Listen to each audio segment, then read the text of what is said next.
आखिर क्यों नहीं हुआ राधा और श्री कृष्ण का विवाह? आखिर किस कारण राधा और श्री कृष्ण का नहीं हुआ विवाह? नमस्कार दोस्तों, एक बार फिर से आपके अपने चैनल ज्ञान टुडे टीवी पर आपका हार्दिक स्वागत है। दोस्तों, जब भी प्रेम की बात होती है तो राधा कृष्ण का नाम सबसे पहले आता है।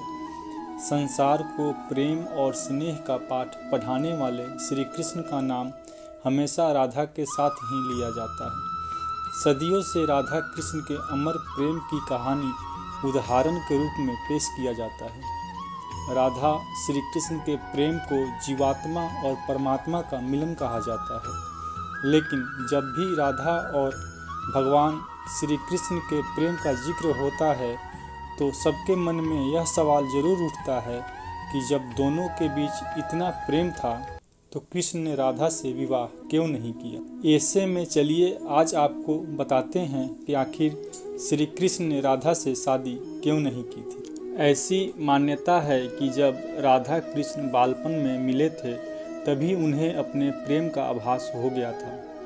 राधा कृष्ण से उम्र में 11 महीने बड़ी थी।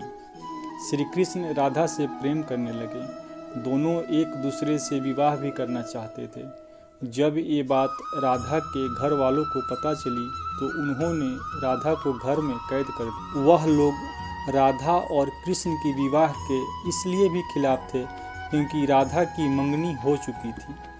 कहा जाता है कि श्री कृष्ण ने राधा रानी से शादी करने की हठ कर दी थी। इस पर यशोदा माता और नंद बाबा उन्हें गर्ग ऋषि के पास ले गए। गर्ग ऋषि ने कृष्ण को समझाया कि तुम्हारा जन्म किसी खास लक्ष्य के लिए हुआ है।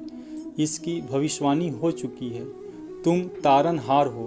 इस संसार में तुम धर्म की स्थापना करोगे। तुम्हें इस ग्वालन से विवाह नहीं करना चाहिए। तुम्हारा एक खास लक्ष्य है।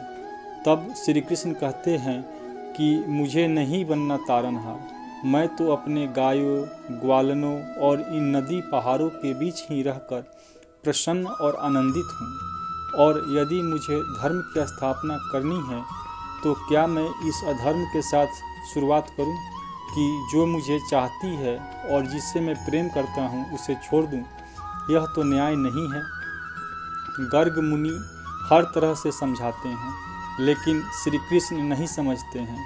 तब गर्ग मुनि उन्हें एकांत में यह रहस्य बता देते हैं कि तुम यशोदा और नंद के पुत्र नहीं बल्कि देवकी और वासुदेव के पुत्र हो और तुम्हारे माता पिता को कंस ने कारागार में डाल रखा है। यह सुनकर श्री कृष्ण कुछ भी कहने की स्थिति में नहीं रहे और फिर उन्होंने कहा, कृपया मेरे बारे में और कुछ बताइए। तब गर्ग मुनि ने कहा कि नारद ने तुम्हें पहचान लिया है और तुमने अपने सभी गुणों को प्रकट कर दिया है। तुम्हारे जो लक्षण इस ओर संकेत करते हैं कि तुम ही वह महापुरुष हो जिसके बारे में ऋषि मुनि चर्चा करते हुए आ रहे हैं। यह सुनकर श्री कृष्ण चुपचाप उठे और गोवर्धन पर्वत की सबसे ऊंची चोटी पर जाकर अकेले आकाश को देखने लगे। बस वे वहीं दिन भर रहे और सूर्यास्त के समय ज्ञान को उपलब्ध हो गए। वहीं से उनकी दशा और दिशा बदल गई। इसके बाद कान्हा का मथुरा बुलावा आ गया। वह हमेशा के लिए वृंदावन छोड़कर मथुरा चले गए। उन्होंने राधा से वादा किया था कि वह वापस लौटेंगे, लेकिन कभी वापस नहीं आए और न ही राधा जी के मथुरा या द्वारका जाने का जिक्र मिलता है। मथुरा में श्री कृष्ण की मुलाकात रुक्मणी से हो गई, जो कि उन्हें मन ही मन अपना पति मान चुकी थी। जब रुक्मणी का विवाह किसी और से हो रहा था तो कृष्ण ने वहां जाकर स्वयं रुक्मणी से विवाह कर लिया। दोस्तों, एक मत यह भी है कि राधा रानी ने ही श्री कृष्ण से विवाह के लिए मना किया था।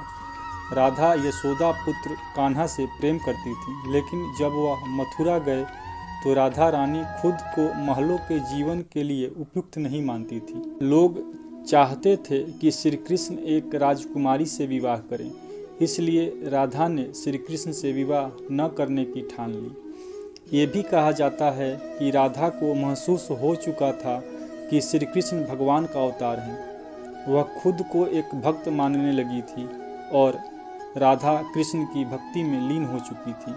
वह भगवान से विवाह नहीं कर सकती थी। एक कारण ये भी बताया जाता है कि राधा से विवाह न करना मनुष्यों को प्रेम की असली परिभाषा से परिचित कराना था। कहा जाता है कि एक बार देवी राधा ने कान्हा से पूछा कि वह उनसे विवाह क्यों नहीं करना चाहते। इस पर कृष्ण ने कहा कि कोई अपनी आत्मा से विवाह करता है क्या। कृष्ण राधा को खुद से अलग नहीं बल्कि अपना ही अस्तित्व मानते थे। वह मनुष्यों को यह सीख देना चाहते थे कि प्रेम भौतिक संबंध से नहीं बल्कि आध्यात्मिक प्रकृति है।